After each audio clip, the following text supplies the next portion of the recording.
Timnas Denmark menjamu Kazakhstan pada laga kualifikasi Euro 2023. Bermain sebagai tuan rumah, Denmark tampil lebih dominan sejak babak pertama dimulai. Mereka bahkan unggul 2 gol tanpa balas hingga turun minum.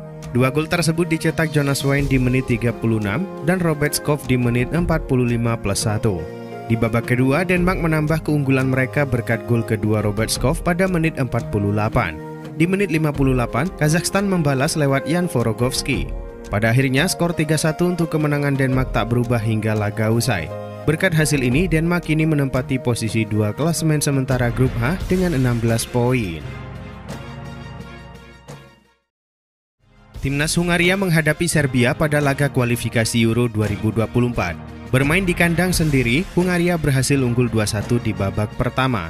2 gol Hungaria dicetak Barnabas Varga di menit 20 dan Roland Salai pada menit 34. Sementara Serbia mencetak 1 gol di menit 33 lewat Strahinja Pavjovic. Memasuki babak kedua, keduanya terus saling menyerang. Akan tetapi skor 2-1 tak berubah hingga laga berakhir. Dengan hasil ini, Hungaria kini mengoleksi 13 poin dan berada di puncak klasemen sementara grup G. Sedangkan Serbia di posisi kedua dengan 10 poin. Timnas Italia menjamu Malta pada pertandingan ke-7 grup C kualifikasi Euro 2024. Bermain di San Nicola, Italia menguasai jalannya laga sejak babak pertama dimulai. Timnas Italia membuka skor di menit 22 melalui Giacomo Bonaventura. Di menit 45+1, Domenico Berardi menggandakan kemenangan tuan rumah. Berardi kembali mencetak gol untuk Italia pada menit 63. Pada akhirnya, gol Davide Fratesi di menit 90+3 menutup laga dengan skor akhir 4-0. Berkat hasil ini, Italia kini mengoleksi 10 poin dan menempati posisi 2 klasemen sementara grup C. Timnas Jerman menghadapi Amerika Serikat pada laga FIFA Matchday Oktober. Bermain di Rensler Field, Jerman kebobolan lebih dulu melalui Christian Pulisic di menit 27. Di menit 39, Ilkay Gundogan mencetak gol penyeimbang. Pada babak kedua, timnas Jerman semakin menggila. Mereka berbalik unggul lewat gol Niklas Füllkrug di menit 58. Di menit 61, Jamal Musiala mencetak gol untuk Jerman. Pada akhirnya, skor 3-1 untuk kemenangan timnas Jerman tak berubah hingga laga usai. Usai laga Kroasia melawan Turki di kualifikasi Euro 2024, Luka Modric kembali ungkapkan bahwa dirinya membuka peluang untuk hengkang dari Bernabeu tahun depan. Dalam konteks ini pula, berkembang spekulasi bahwa Modric dilirik klub MLS Inter Miami, di mana Lionel Messi diberitakan berminat untuk berduet bersama Modric.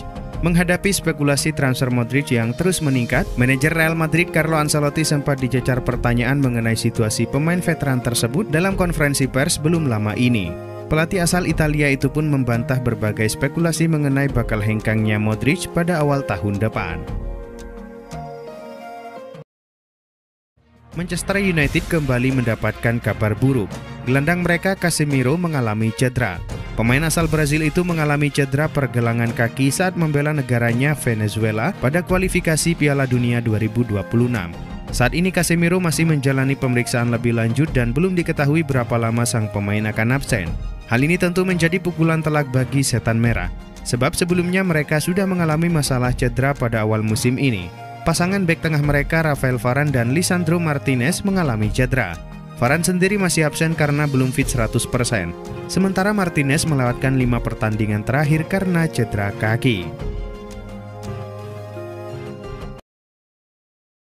Daniel Levy dan Postecoglou dikabarkan terancam kehilangan servis 5 pemain Tottenham dengan bebas transfer pada 2024 mendatang. Sebagian besar dari kelimanya tidak mendapatkan menit bermain bersama tim utama di awal musim ini. Meski telah membuat start menjanjikan bersama manajer baru mereka, masih ada banyak hal yang harus dilakukan The Lilywhits di bursa transfer mendatang. Pihak klub harus memastikan bahwa mereka bisa kembali menjadi penantang posisi 4 besar secara reguler. Seperti dilansir Football London, ada 5 pemain yang kemungkinan bisa meninggalkan Tottenham dengan bebas transfer, diantaranya adalah Ivan Perisic dan Hugo Lloris. Di musim panas kemarin, Dusan Vlahovic memang santer bakal dijual oleh Juventus. ia sempat didekati beberapa klub top Eropa, namun pada akhirnya ia bertahan di Turin. Musim ini Vlahovic kembali menemukan ketajamannya bersama Juventus. Ia berhasil mencetak 4 gol dari 6 pertandingan Juventus di musim ini. Gazzetta dello Sport melaporkan bahwa Vlahovic kini ingin bertahan di Juventus. Ia sudah mengutus sang agen untuk membicarakan kontrak baru ini dengan Juventus. Laporan tersebut mengklaim bahwa pihak Juventus saat ini siap untuk memperbarui kontrak Vlahovic. Inter Milan kabarnya tengah bersiap menawarkan kontrak baru kepada Lautaro Martinez. Kontrak baru itu akan menjadikan Lautaro sebagai pemain dengan bayaran tertinggi di Serie A. Lautaro saat ini masih terikat kontrak dengan Inter hingga musim panas 2026. Namun Nerazzurri ingin memberikan kontrak baru atas kontribusi sang kapten sejauh ini. Lautaro Martinez juga menjadi top skor sementara Serie A dengan 10 gol. Menurut La Gazzetta dello Sport, Inter bersedia menawarkan gaji kepada Lautaro sebesar 7 juta euro per musim. Dengan demikian, Lautaro bakal menjadi pemain bergaji tertinggi di Serie A. Angka itu juga akan melewati ambang batas gaji Inter. West Ham United siap mencoba lagi untuk membajak bek Manchester United Harry Maguire pada bursa Januari 2024. Maguire hampir bergabung dengan West Ham selama musim panas. Kini, laporan terbaru menyatakan bahwa Maguire akan mempertimbangkan pilihannya Januari nanti jika ia masih kesulitan untuk bermain secara reguler. Saat ini nasib pemain berkebangsaan Inggris itu langsung berubah 180 derajat sejak Ten Hag menukangi MU. Ia kehilangan ban kapten dan disingkirkan dari skuad utama.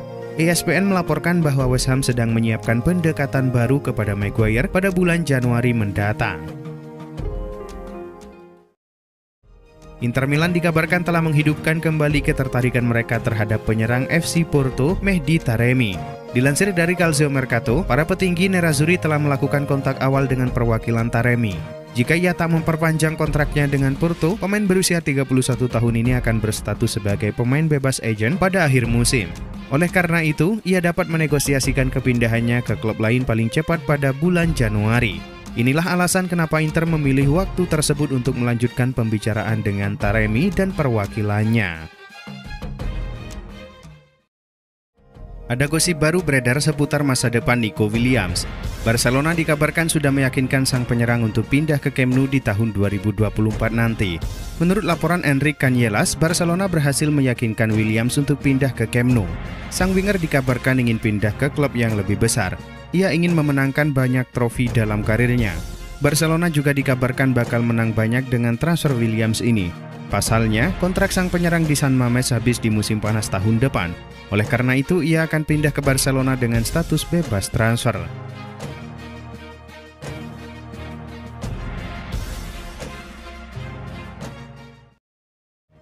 Belakangan ini muncul kabar mengejutkan bahwa calon pemilik baru Manchester United, Sheikh Jassim, bakal mencoba membeli Inter Milan. Hal ini dikarenakan keluarga Glazer masih belum bersedia untuk menurunkan tuntutan mereka sebesar 6 miliar pound sterling. Calcio Mercato Web melaporkan bahwa bankir asal Qatar itu sudah menghubungi pihak Suning Group selaku pemilik Inter. Laporan tersebut mengklaim bahwa Suning meminta 1,2 miliar euro. Namun ternyata Sheikh Jassim tidak sudi mengakuisisi Inter 100% dengan mahar setinggi itu. Oleh karena itu, kini Sheikh Jassim akan menunggu keputusan dari keluarga Zhang apakah mereka mau menurunkan tuntutan harga tersebut.